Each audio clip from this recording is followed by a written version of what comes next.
जय हिंद दोस्तों इस वीडियो में मैं आपके लिए लेकर के आया हूं आज दिन भर की तमाम बड़ी और मुख्य खबर। जी हां दोस्तों, आपको बता दें कि काफ़ी सारी बड़ी और मुख्य खबर निकल करके आ रही है, जिसके बारे में दोस्तों मैं आपको इस वीडियो में डिटेल से बताने वाला हूं। दोस्तों आपको बता दें कि अब लगातार दोस्तों भारत में कोरोना वायरस बढ़ता जा रहा है। साथ ही दोस्तों आपको बता दें कि दिल्ली के दोस्तों डिप्टी सीएम से एक बहुत बड़ी खबर आ रही है, जिसके बारे में दोस्तों हम बस थोड़ी ही देर में इसी वीडियो में बात करने वाले हैं। इसके अतिरिक्त दोस्तों आपको बता दें कि पेट्रोल डीजल को लेकर के दोस्तों एक बहुत बड़ी खबर आ रही है, इसलिए दोस्तों आप इस वीडियो को पूरा अंत तक देखना। आपके लिए दोस्तों एक एक खबर छांट के लाई गई हैं और सारी की सारी खबरें दोस्तों खास सिलेक्टेड खबरें हैं, इसलिए पूरा ध्यान से देखना। तो चलिए वीडियो को शुरू करते हैं, लेकिन उससे पहले आपसे एक छोटी सी प्यार भरी रिक्वेस्ट है कि वीडियो को लाइक करके हमारे चैनल को सब्सक्राइब कर देना। साथ ही इस वीडियो को और लोगों के साथ भी फेसबुक व्हाट्सएप पर जरूर शेयर करना। तो चलिए शुरू करेंगे सीधे पहली बड़ी खबर से। तो आपको बता दें, कोरोना वायरस के पिछले 24 घंटे में 19,906 नए मामले सामने आए। कुल संख्या अब 5,28,859 हो चुकी है। जी हां दोस्तों, भारत में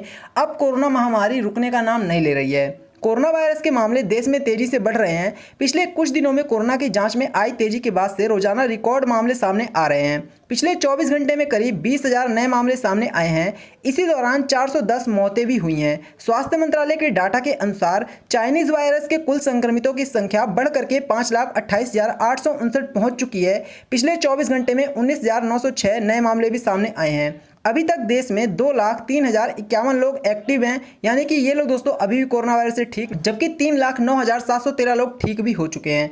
आपको बता दें, अब देश में कोरोना वायरस के हर रोज कम से कम 19,000 नए केसेस सामने आ रहे हैं, जो कि दोस्तों देश के लोगों की काफ़ी हद तक चिंताएं बढ़ा रहे हैं। अब मैं आपको लेके चलूंगा एक और बड़ी खबर की तरफ। तो आपको बता दें, महाराष्ट्र में आज से खुलेंगे सैलून, हेयर कट करवा सकते हैं, शेविंग की नहीं होगी परमिशन। जी हां दोस्तों, बड़ी खबर है। आपको बता दें, महाराष्ट्र में कोविड-19 के बढ़ते मामलों के बीच रविवार 28 जून से सैलून खोलने की तैयारी कर ली गई थी और कहा गया है कि सोमवार से पूरी तरह से सैलून को खोल दिया जाएगा। जिम खोलने को लेकर अनिश्चितता की स्थिति बरकरार है। सैलून पहुंचने वालों को कुछ निर्देशों का कड़ाई से पालन करना होगा। बाल कटवाए जा सकते हैं, लेकिन दाढ़ी बनाने की इजाजत नहीं होगी। ग्राहक और दुकानदार दोनों को मास्क पहनना अनिवार्य होगा। सैलून में एसी चलाने पर पूरी तरह से पाबंदी रहेगी। गौरतलब है कि राज्य में सैलून और जिम को शुरू किए जाने की मांग की जा रही थी, जिसके बाद पिछले दिनों सरकार ने सैलून को खोलने की इजाजत दे दी है। राज्य में कैबिनेट मंत्री असलम शेखा ने बताया है कि लॉकडाउन के दौरान कुछ सैलून चलाने वालों ने आर्थिक तंगी की वजह से आत्महत्या की है। तो ये दोस्तों अपने आप में एक दुखद खबर है और इस वजह से दोस्तों कहीं ना कहीं भी बहुत बड़ी खबर हो रही है और आने वाले दिनों में दोस्तों अब सभी लोगों को राहत मिलेगी। और लॉकडाउन के दौरान भी दोस्तों जिस तरह से पूरी तरह से बंद रखा गया था सैलून को, इससे दोस्तों लोगों के बाल काफी बड़े हो गए थे। अब मैं आपको लेके चलूंगा एक और बड़ी खबर की तरफ। तो आपको बता दें, पेट्रोल डीजल को लेकर दोस्तों एक बहुत बड़ी खबर आ रही है।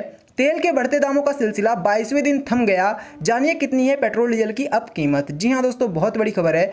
देश में पिछले 21 दिन में पेट्रोलियम पदार्थ की बढ़ोतरी का चला आ रहा सिलसिला 22वें दिन यानी कि रविवार को थम गया है।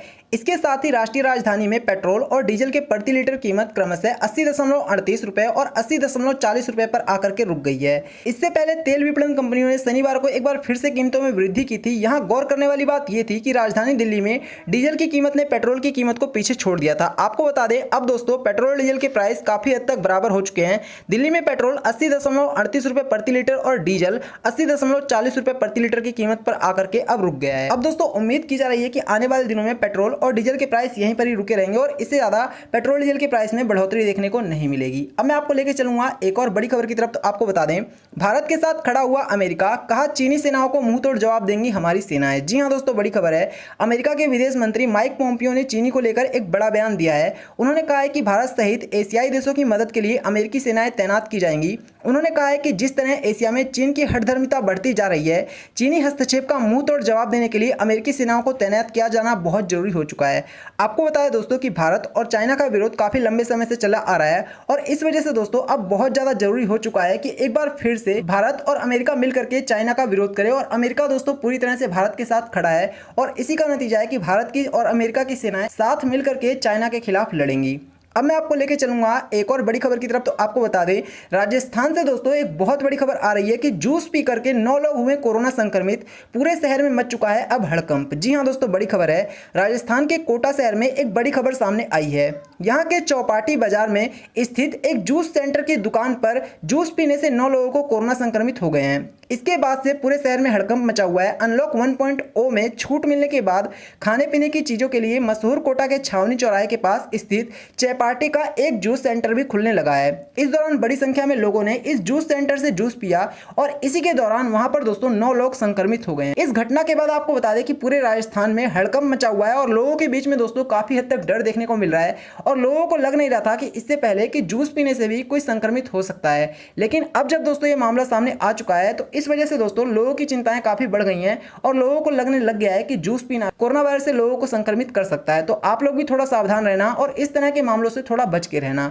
अब मैं आपको लेकर चलूंगा एक और बड़ी खबर की तरफ। तो आपको बता दें दिल्ली के सभी स्कूलों को लेकर डिप्टी सीएम ने जारी किया है अलर्ट। जी हां दोस्तों, बड़ी खबर है दोस्तों। आपको बता दें कि दिल्ली में दोस्तों अभी भी स्कूल पूरी तरह से बंद है और कहा जा रहा है दोस्तों कि 31 जुलाई तक के लिए स्कूल को बंद रखा जाएगा। इस बीच दोस्तों आपको बता दें कि एक बार फिर से मनीष सिसोदिया दोस्तों सामने आए हैं और उन्होंने दोस्तों एक बार फिर से स्कूल को लेकर के बयान दिया है। उन्होंने कहा है कि स्कूल का खुलना अभी हाल फिलहाल में पॉसिबल नहीं लग रहा है, लेकिन जब भी स्कूल खोले जाएंगे तो पहले स्टूडेंट की सुरक्षा को पूरी तरह से ध्यान में रखा जाएगा और उसके बाद ही हम स्कूल को खोलने पर कोई फैसला ले सकते हैं। आपको बता दें मनीष सिसोदिया ने कहा है कि हम बच्चे के भविष्य के साथ तो पूरी तरह से उसकी केयर करेंगे, साथ ही साथ हम लोगों की जिम्मेदारी बनती है कि हम बच्चों को सुरक्षित भी रखें और इस वजह से अभी स्कूल खोलना हम लोगों के लिए सुरक्षित नहीं है और इसी वजह से 31 जुलाई तक के लिए स्कूल बंद रहेंगे।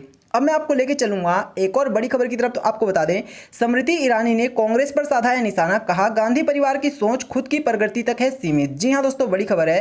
केंद्रीय महिला और बाल विकास व कपड़ा मंत्री स्मृति ईरानी ने कहा है कि गांधी परिवार की सोच उनके परिवार की प्रगति तक ही सीमित है। स्मृति ईरानी प्रधानमंत्री नरेंद्र मोदी के दूसरे कार्यकाल में पहले साल की उपलब्धियों को लेकर वर्चुअल जनसंवाद रैली के माध्यम से मध्यांचल की जनता से रूबरू थी। इस रैली में अवध, कानपुर और बुंदेलखंड क्षेत्र के लाखों लोगों ने सहभागिता की है। इस दौरान ईरानी ने कहा कि जनता के संवाद ही भाजपा की थाती हैं और यह इसलिए संभव हो सका क्योंकि पीएम मोदी ने डिजिटल इंडिया का आह्वान किया है। साथ ही आपको बता दें कि स्मृति ईरानी ने इस दौरान लगातार राहुल गांधी और उनकी फैमिली पर तंज कसे और उन्होंने कहा कि राहुल गांधी की सोच ज्यादा बड़ी नहीं है और वो जो कुछ भी करते हैं सिर्फ और सिर्फ अपने बारे में ही सोच करके करते हैं।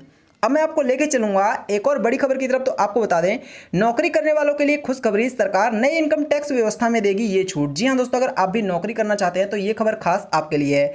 केंद्रीय वित्त मंत्री निर्मला सीतारमण ने साल 2020 के बजट में नई इनकम टैक्स की घोषणा की थी।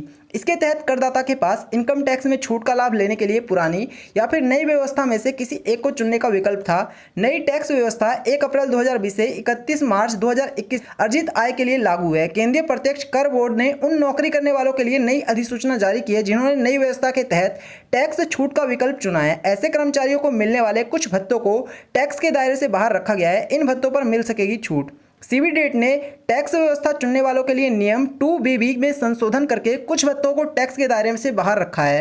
तो आने वाले दिनों में दोस्तों इससे नौकरी करने वाले लोगों को काफी ज्यादा राहत मिलेगी और साथ ही साथ आपको बता दें कि लोगों पर दोस्तों अब टैक्स का बर्डन काफी कम पड़ेगा। अब मैं आपको लेके चलूंगा एक और बड़ी खबर की तरफ। तो आपको बता दें भारत चीन तनाव के कारण सस्ते मोबाइल फोन बाजार से हुए पूरी तरह से गायब। जी हाँ दोस्तों, भारत और चाइना का तनाव दोस्तों अब किसी से भी छुपा नहीं है।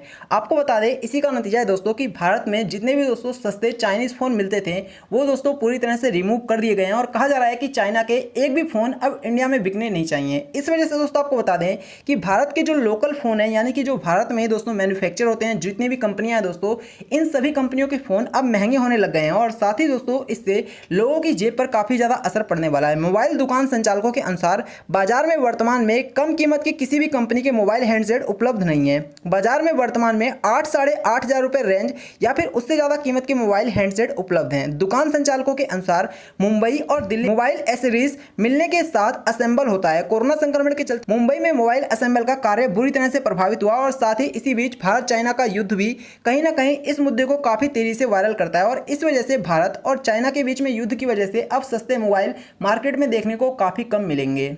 अब मैं आपको लेके चलूंगा एक और बड़ी खबर की तरफ। तो आपको बता दें 29 जून को देश के 6 राज्यों के 130 शहरों में तेज हवाओं के साथ बारिश की संभावना। जी हां दोस्तों, आपको बता दें कि आने वाले दिनों में दोस्तों मौसम वैज्ञानिक ने अलर्ट जारी करते हुए कहा है कि आने वाले दिनों में हर किसी को संभल करके रहने की जरूरत है। आकाशीय बिजली के साथ साथ दोस्तों आपको बता दें काफी सारे राज्यों में बहुत तेज बारिश होने की आशंका है।